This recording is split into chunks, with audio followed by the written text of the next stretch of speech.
This week on Perspective, democracy's challenge, the rise of populism.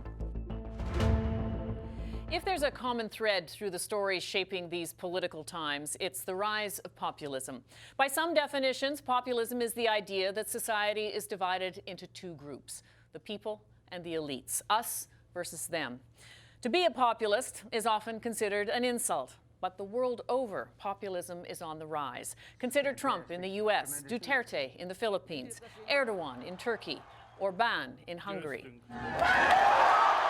Orbán was recently re-elected prime minister for a third term. Less than a week after the vote, tens of thousands of people protested in downtown Budapest against the election and Orbán's policies.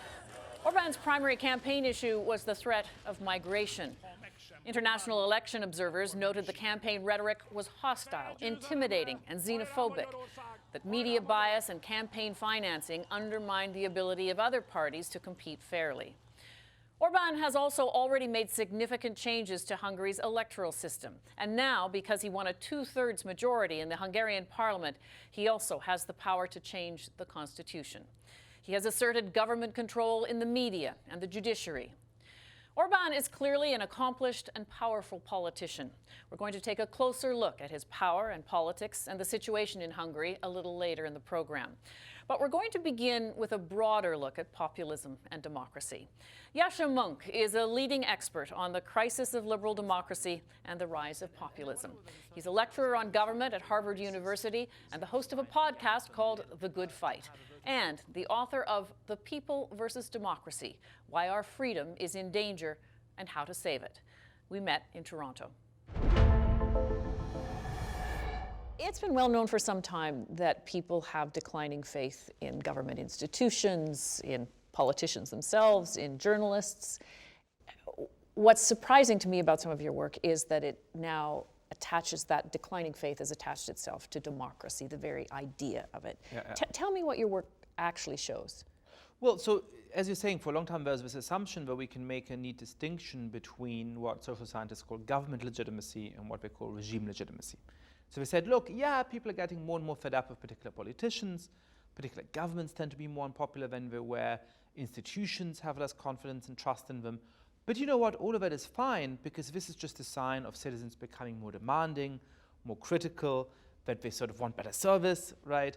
They're still really satisfied with how the political system as a whole is working. And that's always struck me as a slightly implausible distinction in that kind of strength. And so I started to look at some of the data with a colleague, Roberto Faure. And what we found was pretty shocking. Taking the United States as an example, among older people born in the 1930s and 1940s, over two-thirds say it's really important to them to live in a democracy. Among younger people born since 1980, it's less than one-third. And people are even becoming more open to authoritarian alternatives to democracy.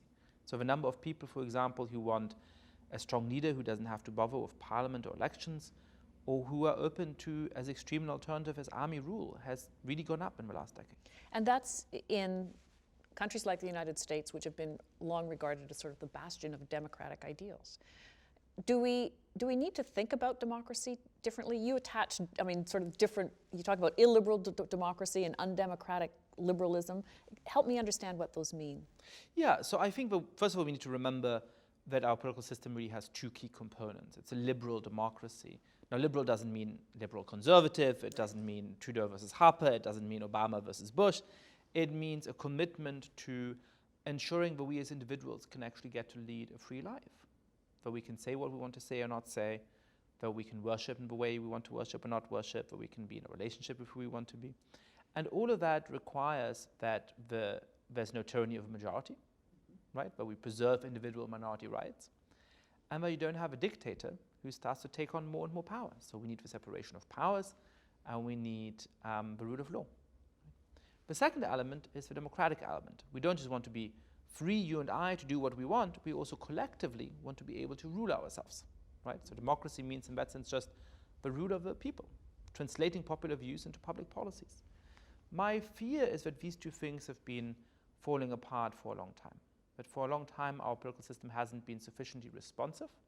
So we've had a form of rights without democracy, in which we've had the rule of law, we've had the separation of power, we've done a reasonably good job of protecting individual rights, but we haven't actually implemented popular views into public policy.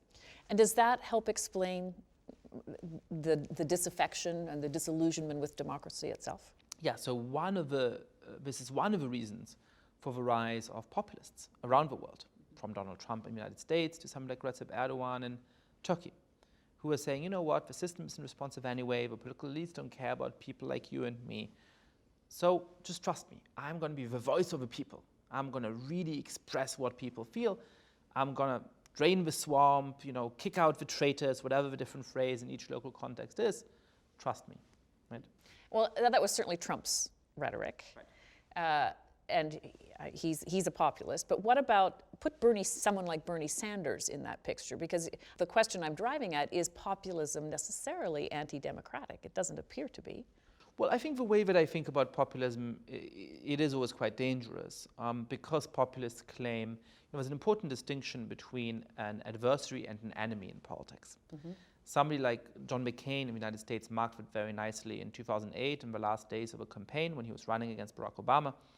A woman stood up at a town hall meeting and said, I'm scared of Obama. He's an Arab, he's dangerous. If he becomes president of the United States, everything will be terrible.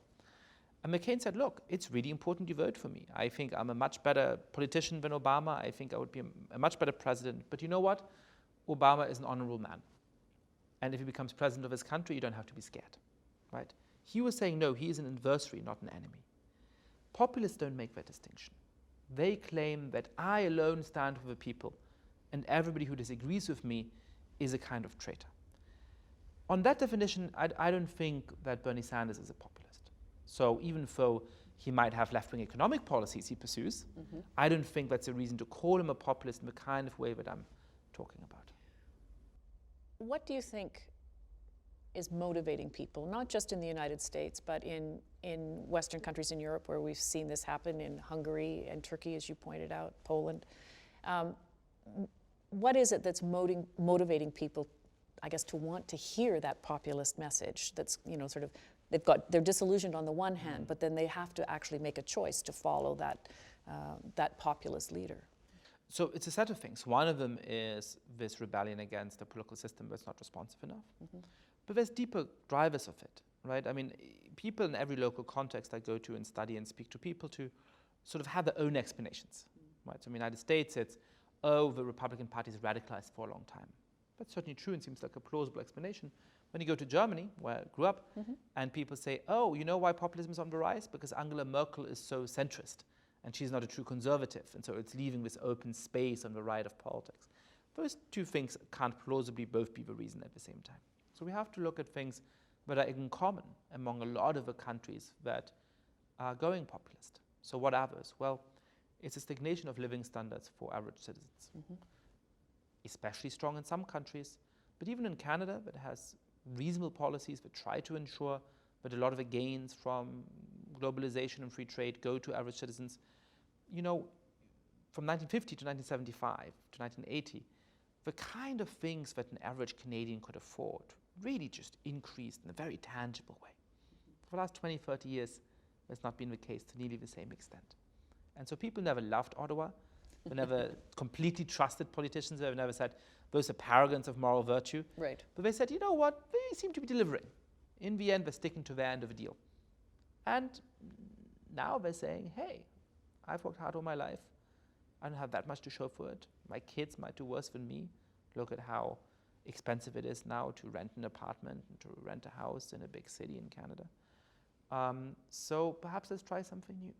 Right? The second thing is around the difficult transition from a set of mono-ethnic, monocultural countries to multi-ethnic ones. Mm-hmm. It's especially stark in Europe, where back in 1960 there was a very clear idea that a true German, Swede, Italian was descended from the same ethnic stock, and that somebody who's brown or black or Muslim or Hindu or Jewish certainly doesn't belong. Thankfully, that started to change.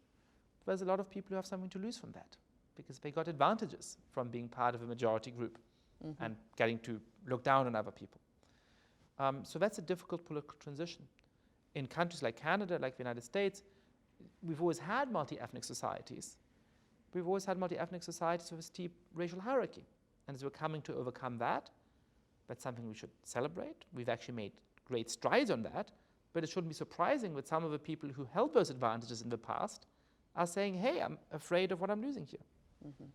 You talk about some solutions to this, about, I mean, your fears around what may happen, but at the same time, some solutions to this. How, I mean, given the political context that we're dealing with now, particularly when we look at the United States, what do you think are the kind of remedies to some of the things that you think could happen if populism is allowed to surge? So the remedies have to respond to the causes. Right? And so we need to make sure that politics becomes more responsive to ordinary people, which involves reducing the role that money plays in politics. How do you do that in the United States? Well, you know, how you do it is sort of straightforward, right? Getting it done is difficult, Okay, right? yes, fair enough, Well, you have campaign finance reform. Right. You limit the amount of donations that big corporations can give, that rich individuals can give. You increase the capacity of Congress. One of the problems is that, you know, congressmen and senators can barely pay their staff decent wages. They come for a few years, they're probably idealistic, they're there for the right reasons. They barely make a living, and somebody across town offers them double, triple their salary to go over. Well, a few years later, a congressman, you know, the average tenure on Congress now 18 months. So a congressman barely has any qualified staff. He's having a drink with a guy who was his staffer, whom he trusts, whom he likes, and the guy says, hey, I can write this bill for you. It's very tempting. Yeah. Right? So we can increase the capacity of Congress. Yeah. There's a bunch of things we can do. One of the things that you talk about, and David Frum talks about too, is about engaging citizens. And given that most people don't feel that they have a voice, you know, that their vote doesn't necessarily count, how do you do that? How do you go about engaging them when they've already sort of feel left out? Well, one of the things we have to do is to remind people of what's valuable in our political system. And that's a hard thing to do because there's lots of things that are wrong in our countries. There are lots of injustices, and we need to be upfront about those, and we need to fight to overcome them. But at the same time, it's undoubtedly better to be a citizen today of Canada, of the United States, of Italy, of Germany, than it is to be a citizen of Turkey or China or Venezuela. And I think reminding people of the values of liberal democracy, of what it means that we do have individual freedom and collective self-rule, even if in limited ways, even if in imperfect ways, is a really important task for education, but we're not taken nearly seriously enough. You know, from Plato to Aristotle and from Machiavelli to Rousseau, all of the great political thinkers of the past realized that a self-governing republic will only survive if you pass our values off from one generation to the next. It also has to come with some sense of what it is to be a nation or a nation state. Given the threat that people feel from immigration and immigrants who perhaps don't look like them, the notion of the globalized economy, what do you think then would constitute sort of how you would describe to those citizens that you want to engage what it is to be a patriotic American or a patriotic Canadian? We have to do two things at the same time. The first is to stand up to, frankly, exclusionary conceptions of patriotism and nationalism, racist conceptions of patriotism and nationalism that are increasingly prevalent on the right, to people who say, if you're brown or black, you can't be Canadian. And we need to, without footnote, without limitation, defend people who are being discriminated against. At the same time, you know, I grew up Jewish in Germany, and I come more from the political left, and so I see the temptation on my side of the political spectrum either to run away from nationalism altogether, and say this is dangerous and evil and it's led to so much violence, let's just give up on any need for collective identities, or the temptation to just celebrate subnational forms of identity, whether it's around race, around religion, around gender and sexuality, to the exclusion of other ones. And I think that's a mistake. Look, if there's a big national disaster on the other side of Canada, why do you feel a special call to help? Because you have something in common as Canadians across racial and ethnic and so on lines. And I think that's a powerful thing that we should celebrate. So we need to fight for an inclusive nationalism, an inclusive patriotism. I also want to ask you about because you write about the importance of rhetoric. You could say, Trump's rhetoric comes via his Twitter feed. Obama was a great orator and was very good at sort of choosing his words and making people think, I would say. Yep. Tell me a little bit about why you think the language is so important, particularly now as we look at sort of the whole idea of censorship and even how in universities it's now becoming a critical issue. And this goes back to what you said about the left, where there's a notion of censorship there. Right. Well, I mean, I think, rhetoric politically is important because it motivates people. When I look at the 2016 election in the United States, it seems to me that it was a fight between an extremist politics of change and a moderate politics of the status quo, which is to say that one side of the battle, Donald Trump, had quite a nasty vision of what the future would look like, but it was a vision, right? And the other side said, well, things are already great and, we're not really. It turns out that under those circumstances, people might choose the extremist. So one of the reasons for the importance of rhetoric is that you need to paint a picture of what our common future is and how politics can help bring it about. In the end, if people are deeply pessimistic and cynical, they're always going to go for populists, they're always going to go for authoritarian forms of politics. We need to be able to show people that politics can deliver for them. And it's partially a question of results, it's partially a question of actually making people feel the improvements in their lives, but it's also a question of calling on the better angels in people's nature and setting out a vision of what we can achieve together, while we don't have to be scared of each other and we don't have to be scared of the future.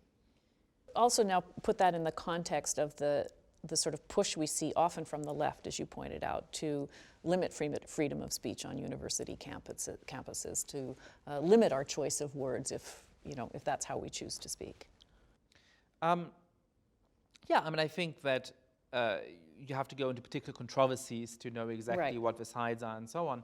I certainly am a big believer in freedom of speech, and I think that students should be allowed to protest anybody who comes to speak, but they need to make sure that he can speak. Right? It's absolutely fine to have a protest outside the hall. I think it's fine to have a protest inside the hall for a little moment to show your disavowal of something. But it's important that people should continue to be able to actually make their voices heard and express their opinions, even if they're opinions that we strongly dislike and even if they're opinions that we have good reason to dislike. There's sometimes this weird thing that happens in debates about freedom of speech where people think, well, if a particular opinion doesn't have any value, why should we give it a platform? And in a way, I agree. There's some opinions that really don't have any value. Nothing is lost if those opinions aren't expressed. Like lies. Yeah. But here's the important thing. I don't trust anybody to make the decision for me what opinion does or doesn't have value. And that's why I'm a defendant of freedom of speech. Not because all speech is valuable, but because I don't trust a particular government or a particular university administration to make that decision for me, or nor do I trust a group of self-appointed people to do that. Put the Facebook controversy into this now, because I wasn't really even going to ask this question, but as you're talking, so now we're looking at Facebook, and it's been a big driver of populist movements and used by, sort of mainstream politicians as well. Now that they're talking about regulation, and they are in deep trouble over this breach of people's privacy, is that going to change some of the political dynamic as well?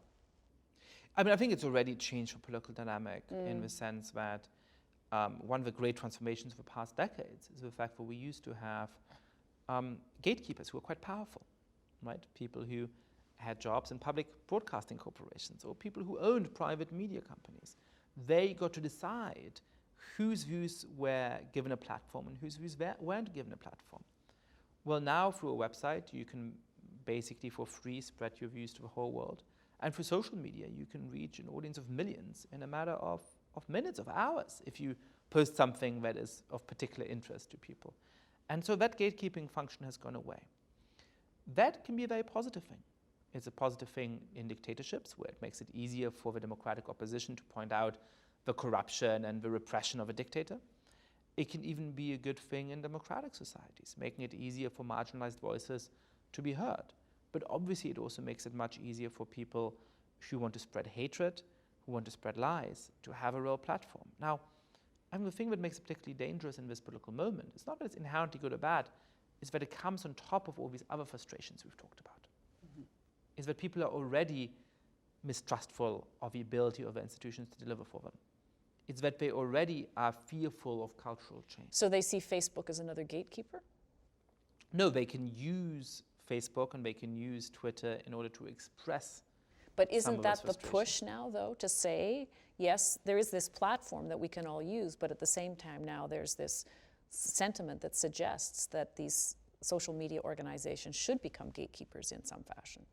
Right, and I'm a little skeptical of that. When I look, for example, at Europe, I think there's a lot of government activity to censor people in ways that I'm uncomfortable with. I'll give you an example. There is a French woman who is a fanatical vegan activist, and when somebody was murdered recently by ISIS, who happened to be a butcher, she said, I have absolutely no sympathy for him, he basically had it coming to him. Now, that is a despicable comment.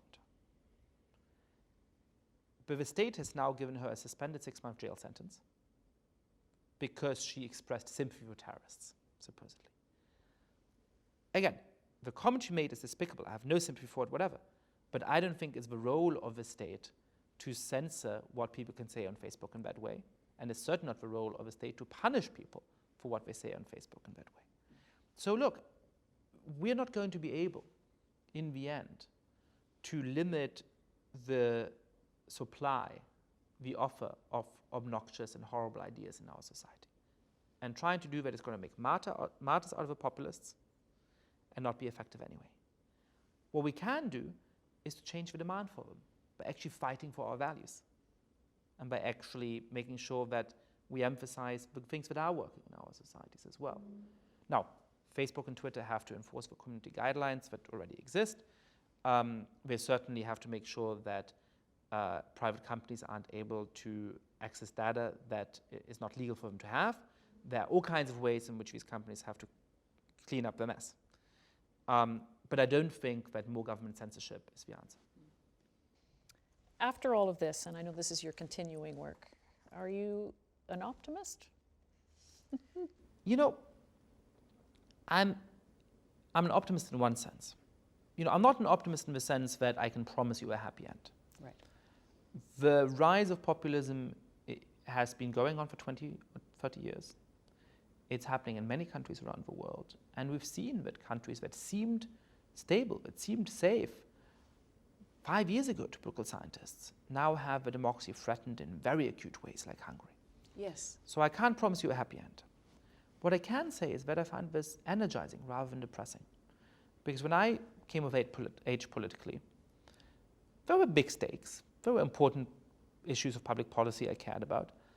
But we sort of knew what our countries would look like 20 or 30 years from now. At least we thought we did. Well, now we recognize that we don't. That what we do really matters. And unlike the citizens of some of the countries that have already fallen prey to dictatorship, we still retain our ability to act politically. We don't have to fear going to prison for speaking our mind, for organizing politically, for pushing establishment parties to do a better job, for opposing populists at the polls. So let's do our duty as citizens to fight for our political values. Thank you very much. Thank you.